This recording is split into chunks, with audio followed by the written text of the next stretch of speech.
AKBAR MOHAMMED. Bismillah ar-Rahman ar-Rahim.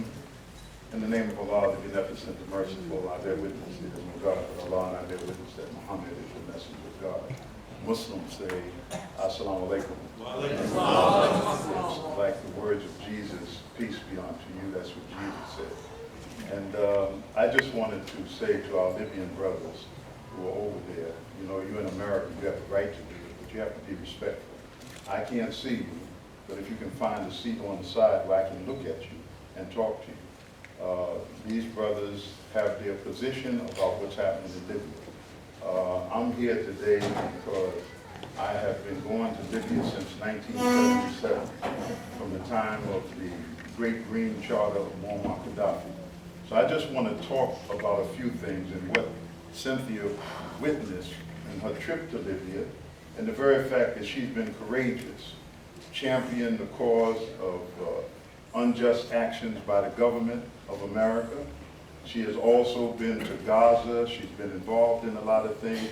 And when we hear things that America is doing abroad, that when we look into it carefully, we know that there's a problem. So I want to just take a few minutes, and at the end of it, for our Libyan brothers who have some difference with this forum, you shouldn't have a difference with the forum, you should welcome the forum, so that the American people can see both sides. We have a controlled media in America, and they say there's a left media and a right media, but we can tell by coverage that there's just one media in America right now. I have, when Barack Obama became the president, I wrote for him. I wrote attacking people who were attacking him. I tried to stimulate movement in the black community to support him. And I was proud that a black man could ascend to the most powerful political position in the world, in the most powerful country in the world. And that was a credit to us as a people, and we looked to him. But it's obvious that somewhere he lost his way. He lost his step. He got confused along the line. And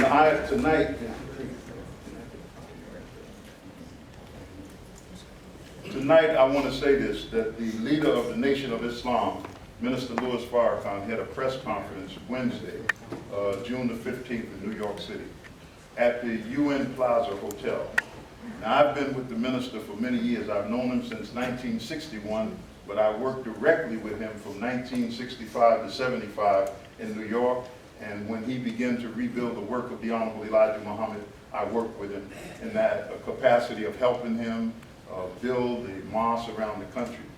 But in terms of his international thrust and speeches that he has made about the international arena, absolutely this is one of the best that I've ever heard. He walked through it, and he walked through the history of America's involvement in Africa and the Middle East. He walked through what America is doing today and what we hope for the future of America if it can come away from this path. Now, in this audience, there's a lot of readers. There's two books that are important for you to look at what's happening now in the Middle East. But this tape, Minister Farrakhan, he walks through, it's just not a press conference. He laid out a speech of what's happening in America and how it's affecting every corner of the globe, and especially in America. The tape is on sale on your way out, and I don't want you just to get the tape and take it home. I want you to look at it and have a discussion around it, because when the name Farrakhan is said, there's always a lot of controversy around Farrakhan. But this is about what's happening to our country and those who love this country and who are strong enough to make your dislike of the direction of the government known.